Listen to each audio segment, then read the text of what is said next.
Every day, we pass through places with weird names without even noticing. But did you ever wonder where those names came from? Their origins reveal an interesting piece of Texas history. And an hour southwest of Fort Worth is a place that's totally to die for. Eulogy.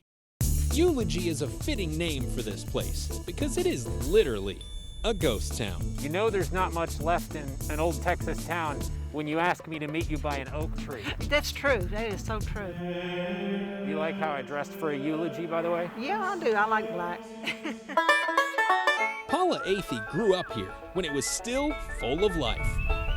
As a kid, she played under that old oak tree, but this place got the name Eulogy long before she was here. When it came to naming this town back in 1885, they weren't trying to honor anyone who was dead, but someone who was living.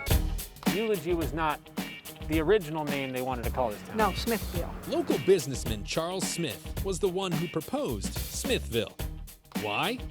Because he wanted to name it in honor of Uncle Billy Smith.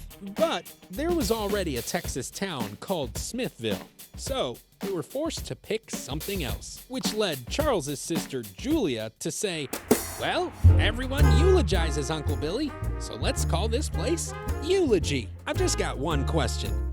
Who the heck is Uncle Billy Smith, and why were they determined to name a town in his honor? Do you know who this Uncle Billy Smith was? No, of course not. In fact, no one I talked to had any idea who Uncle Billy Smith even was.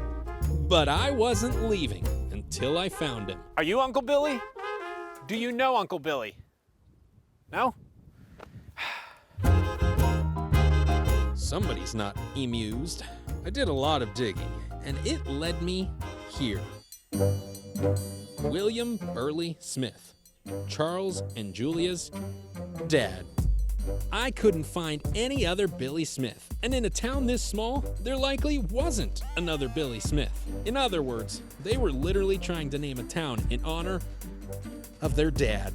They loved him a lot. They must have, yes.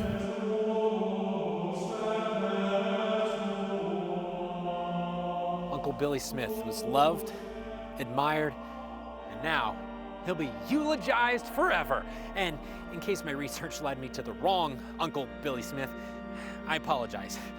Long live Uncle Billy!